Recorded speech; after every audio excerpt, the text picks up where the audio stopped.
Exercise में से जो भी क्वेश्चंस बोर्ड एग्ज़ाम में पूछा गया था वो that we have already discussed. इसके अलावा एक्सरसाइज के अलावा जो क्वेश्चंस बोर्ड एग्ज़ाम में पूछे गए थे let us discuss about that. और अगर कोई एक्सरसाइज में से कोई क्वेश्चन छूट गया होगा जो बोर्ड एग्ज़ाम में पूछा गया था that also I will discuss here. So extra questions asked in the board exam lesson number 1, right the proper answer in the square. तो ये डायग्राम क्वेश्चन में दिया था और ये स्क्वायर में फिल करना है। This square you have to fill out the right answer. तो ये दो फिगर दिया है, एक में दो ऑब्जेक्ट है जिसका मास m1 m2 और दोनों का बीच का जो डिस्टेंस है वो कितना है d। और यहाँ पे भी फिगर 2 में भी दोनों ऑब्जेक्ट्स का मास m1 m2 है लेकिन दोनों के बीच का जो डिस्टेंस है वो 3d है, इससे 3 टाइम्स ज़्यादा है। तो फिगर 1 का फोर्स कितना रहेगा, F is equal to G m1 m2 upon D square, that is figure 1। ये क्वेश्चन में ऑलरेडी दिया है और पूछा क्या है, आंसर क्या ढूंढना है। देन फिगर 2 के अकॉर्डिंग से f कितना रहेगा, तो f का वैल्यू ढूंढना है। फॉर्मूला तो यही है G m1 m2 upon D square, लेकिन d के उधर क्या सब्सटीट्यूट करना है, 3d द होल स्क्वायर। तो 3d द होल स्क्वायर, 3 का स्क्वायर क्या रहेगा 9 और d का स्क्वायर क्या रहेगा d स्क्वायर। तो ये बॉक्स में आंसर क्या आएगा, f is equal to G m1 m2 upon 9d square, क्योंकि दोनों का डिस्टेंस, दोनों ऑब्जेक्ट के बीच के जो डिस्टेंस है वो 3d है। तो d के जगह में आएगा 3d द होल स्क्वायर। इसके लिए आंसर क्या रहेगा 9d square. So final answer f is equal to what, G m1 m2 upon 9d square, which you have to write in this square. ये मार्च बोर्ड एग्ज़ाम मार्च 19 में ये question पूछा था। Now next one, observe the given figure. ये पहले भी मैंने, ये एक्सरसाइज का ही क्वेश्चन है लेकिन ये जो क्वेश्चन है वो मार्च 20 में भी पूछा था और मार्च 22 का बोर्ड एग्ज़ाम में भी पूछा था। दोनों साल ये क्वेश्चन पूछा था। You have to write down the 3 Kepler's law. Diagram दिया रहता है और it carries how much 3 marks. Question 2C, answer is given in page 3 and I have already discussed in the exercise also. तो March 20 में भी पूछा था और मार्च 22 में भी ये क्वेश्चन पूछा था। और केपलर्स लॉज लिखते वक्त ऐसे लॉ नहीं लिखना रहता है, you have to write Kepler's first law and then write down the law, फिर इसके बाद Kepler's second law and then write down the law, फिर Kepler's third law and then write down the law. Next question, what would be the value of g on the surface of the earth if its mass was twice as large and its radius half of what it is now? ये 3 mark के लिए पूछा था board exam में। तो g का value already we know, g का formula क्या है, नॉट वैल्यू, g का फॉर्मूला क्या है, G M upon R square. Therefore g1 जब भी उसका सरफेस ऑफ द अर्थ में जो यूजुअल नॉर्मल रेडियस होगा तो उस जी1 का वैल्यू क्या रहेगा, जी m1 upon r1 square.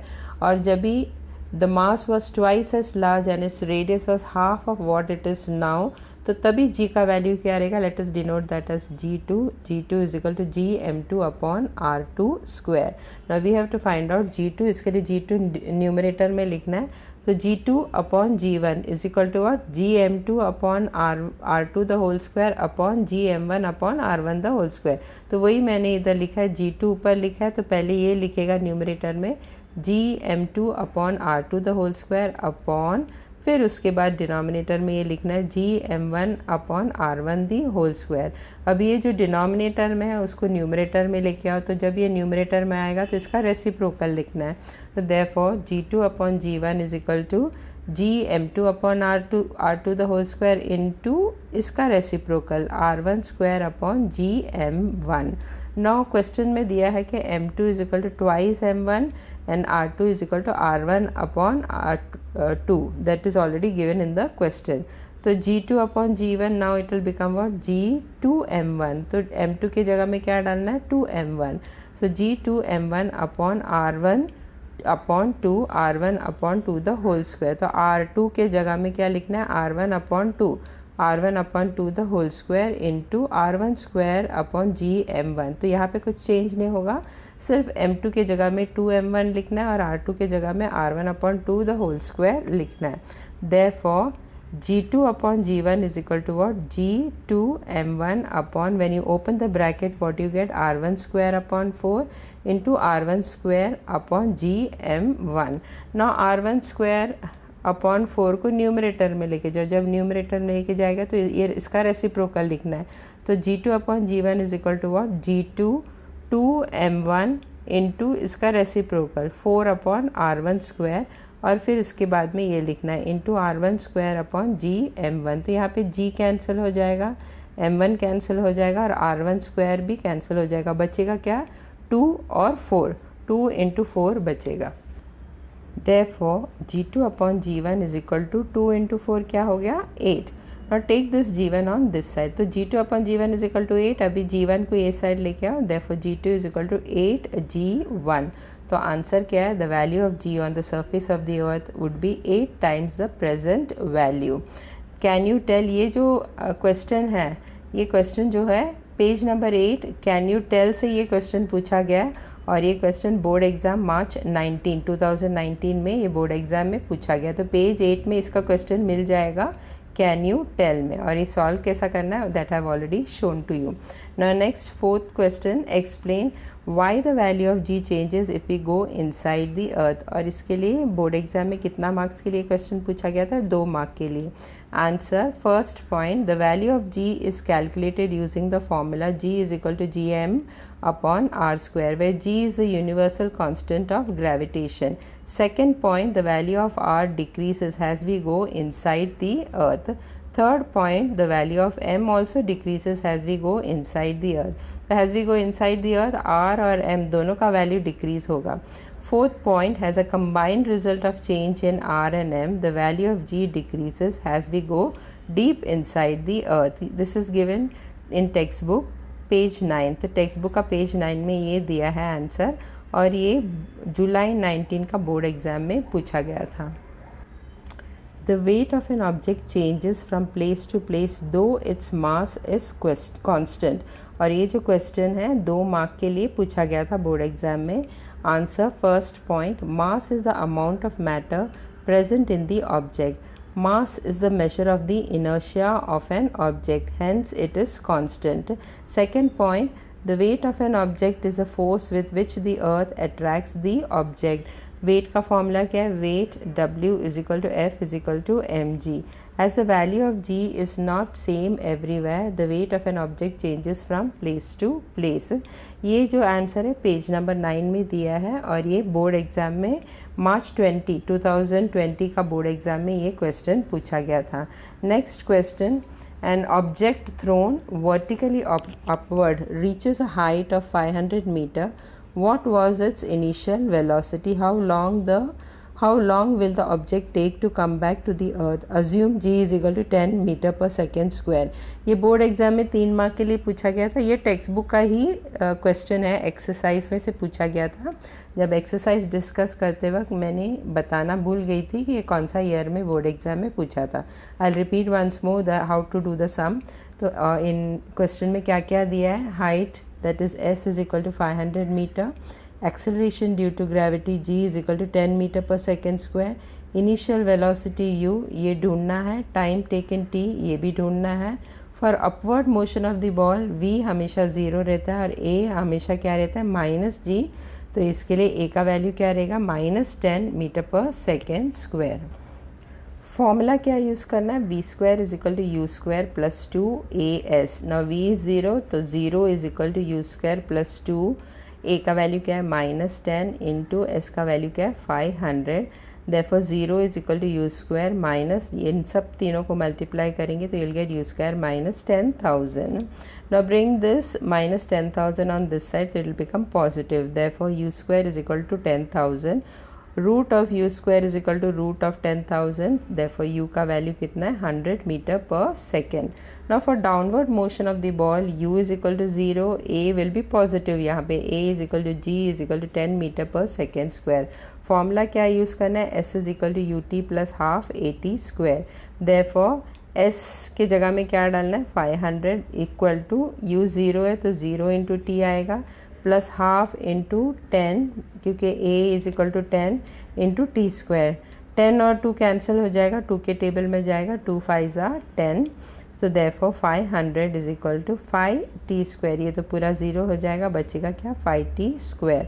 Bring this 5 below 500। Therefore t² = 500/5। 500 5 के टेबल में जाता है, 500 जा is 500, therefore t square is equal to 100, therefore root t square is equal to root 100, तो value of t is equal to what, root 100 का value 10 है, तो t is equal to 10 second. Time for upward journey of the ball will be the same as a time for downward journey. तो जितना देर उसको नीचे आने में लगेगा उतना ही देर उसको ऊपर जाने में भी लगता है, that is 10 second. therefore total time taken, तो ऊपर जाके वापस नीचे आने के लिए टोटल टाइम कितना लगेगा, 10 + 10, ऊपर जाने के लिए 10, नीचे आने के लिए 10, तो टोटल कितना रहेगा 20 second. Answer: the initial velocity of the object is 100 meter per second. Second answer क्या है, the total time taken by the object to reach the height and come down is 20 second. पहले मैंने बताया था ये text book का exercise से ही पूछा गया है, लेकिन मैं ये बताना भूल गई थी कि ये बोर्ड एग्ज़ाम जुलाई 2019 के बोर्ड एग्ज़ाम में पूछा था. ये क्वेश्चन 5 है, क्वेश्चन 5 का सम नंबर डी, और ये पेज 15 में ये क्वेश्चन 5 दिया है. Next question: A metal ball of mass 5 kg falls from a height of 490 meter. How much time will it take to reach the ground? G का value दिया है 9.8 मीटर पर सेकेंड स्क्वायर, और ये 2 mark के लिए board exam में पूछा था.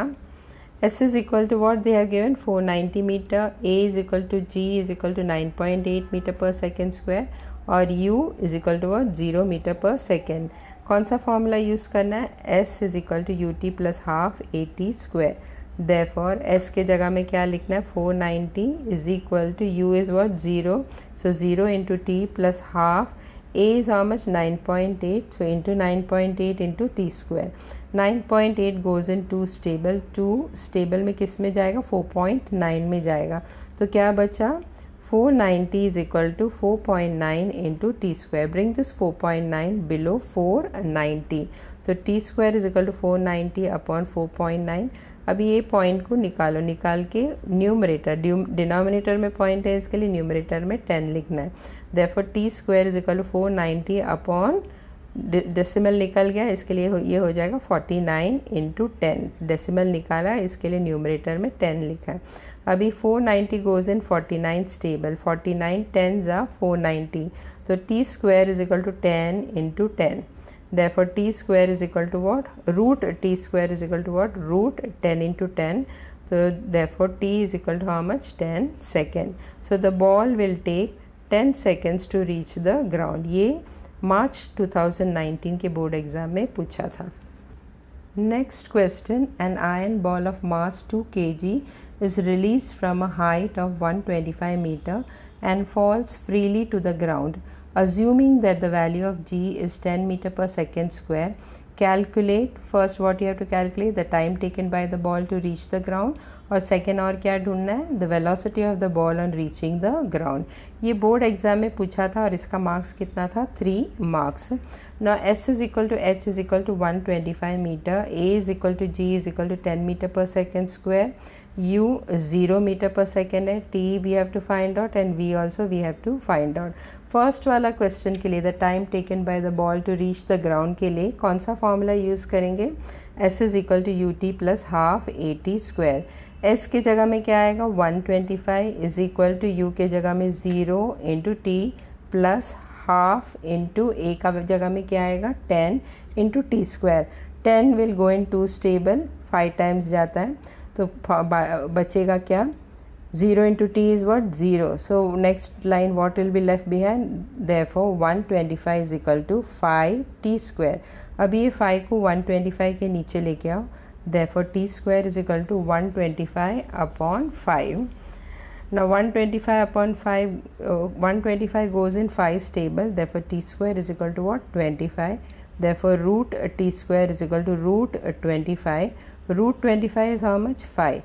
therefore t is equal to 5 second. now second question पूछा था the velocity of ball on reaching the ground, तो उसके लिए कौन सा फॉर्मूला यूज़ करेंगे, v is equal to u plus at. therefore v is equal to u का value क्या है, 0 प्लस a का वैल्यू क्या है, 10, और t का वैल्यू अभी मिला था 5, तो 10 into 5, so v is equal to how much, 50 meter per second. तो आंसर में फर्स्ट वाला आंसर क्या मिला था, the ball takes 5 seconds to reach the ground, और सेकेंड में क्या आंसर मिला था, The velocity of the ball on reaching the ground is 50 meter per second. ये बोर्ड एग्ज़ाम नवंबर 2020 का बोर्ड एग्ज़ाम में ये क्वेश्चन पूछा था। Question 9. As we rise from the surface of the earth, the value of g dash, option क्या दिया है? increases, becomes 0, does not change, decreases। तो राइट ऑप्शन क्या है? D, decreases। तो ब्लैंक में क्या आएगा? decreases। तो answer is option D, decreases। ये सितंबर 2021 में एक क्वेश्चन पूछा गया था बोर्ड एग्जाम में ना। Question number 10, write the name of the law shown in the diagram. तो ये डायग्राम दिया था and you have to write the name of the law. तो आंसर क्या है? Kepler's law. और ये भी सितंबर 2021 का बोर्ड एग्जाम में पूछा था ना। Question number 11, you have to solve a numerical. A tennis ball is thrown up and reaches the height 5 meter before coming down. What was its initial velocity. तो initial velocity ढूंढना है और bracket में क्या दिया है? g is equal to 10 metre per second square. और ये क्वेश्चन के लिए 2 मार्क्स दिया था बोर्ड एग्जाम में। साइंस 1 के टेक्स्ट बुक में पेज नंबर 12 एग्जाम्पल 2 देखो। इट इज़ सेम ओनली जो क्वेश्चन अभी मैंने रीड किया था जो बोर्ड एग्जाम में पूछा था, वो क्वेश्चन और एग्जाम्पल 2 जो है वो सेम है। खाली वैल्यू ऑफ h जो है, हाइट का जो वैल्यू है टेक्स्ट बुक में 4.05 मीटर दिया और इस क्वेश्चन में 5 मीटर दिया। That is only difference. बाकी मेथड सब सेम है। So you can open the book and see from there also. तो s कितना दिया है? s दैट इज डिस्टेंस और height is equal to how much? 5 meter. a is equal to what? Minus g that is equal to minus 10 metre per second square. Bracket में दिया था g is equal to 10 metre per second square. कोई भी चीज़ जब भी ऊपर की तरफ फेंका जाता है तो रिटार्डेशन होता है। तो इसके लिए a जो g रहता है वो नेगेटिव रहता है। तो whenever you throw something up g will be negative. When the object comes down then g will be positive because कोई भी चीज़ को ऊपर फेंकते वक्त it goes against the gravitational pull of the earth, therefore it will be minus. So यहाँ पे tennis ball को ऊपर फेंका गया है, इसके लिए g माइनस रहेगा, therefore it will be minus 10 metre per second square. For the upward motion of the ball the final velocity of the ball is equal to v is equal to 0। कोई भी चीज़ को जब भी ऊपर फेंका जाता है, कोई भी ऑब्जेक्ट को ऊपर फेंका जाता है तो उसका फाइनल वेलोसिटी हमेशा 0 रहता है। तो v यहाँ पे 0 है। ढूंढना क्या है? Initial velocity that is u, वो ढूंढना है। Now using Newton's third equation of motion, v square is equal to what? u square plus 2as। Therefore अभी v के जगह में क्या डालेंगे? v के जगह में 0। तो 0 इज इक्वल टू u ढूंढना है तो u square plus 2 into a is what? Minus 10 metre per second square. So a will be minus 10 into s is how much? 5 metre. So 0 is equal to u square plus 2 into minus 10 into 5। Therefore 0 is equal to u square. Now 2 into 5 is how much? 10. So 10 into minus 10. Therefore 0 is equal to u square minus 10 into minus 10 is how much? Minus 100. So 0 is equal to u square minus 100. अभी ये minus 100 को left hand side में लेके जाएगा तो it will become positive. Therefore u square is equal to 100. Now taking square root on both the side, दोनों side left hand side और right hand side दोनों साइड स्क्वायर रूट निकालो तो what you will get? Root U square is equal to root 100। Therefore root U square is equal to square root of 100। अभी square root of U square क्या है? u, और square root of 100 क्या है? 10। Therefore u is equal to 10 meter per second. तो answer क्या है? The initial velocity of ball is what? 10 meter per second. जैसे मैंने पहले ही बताया था ये टेक्स्ट बुक में पेज नंबर 12 एग्जाम्पल 2 के जैसी सेम है, सिर्फ हाइट का जो वैल्यू है वो अलग है। टेक्स्ट बुक में हाइट का वैल्यू 4.05 मीटर दिया है और इस क्वेश्चन में हाइट का वैल्यू 5 मीटर दिया है। और एग्जाम्पल 2 में 2 चीज़ फाइंड आउट करना था, एक तो इनिशियल वेलोसिटी और दूसरा total time which it takes to come down, वो भी ढूंढना था। मगर इस क्वेश्चन में सिर्फ इनिशियल वेलोसिटी ढूंढना था और ये सितंबर 2021 में पूछा गया था। एंड मार्क्स कितना था इसके लिए? 2 मार्क्स था। तो सम्स बहुत सिंपल आते हैं बोर्ड एग्ज़ाम में। तो do study and go through the examples also.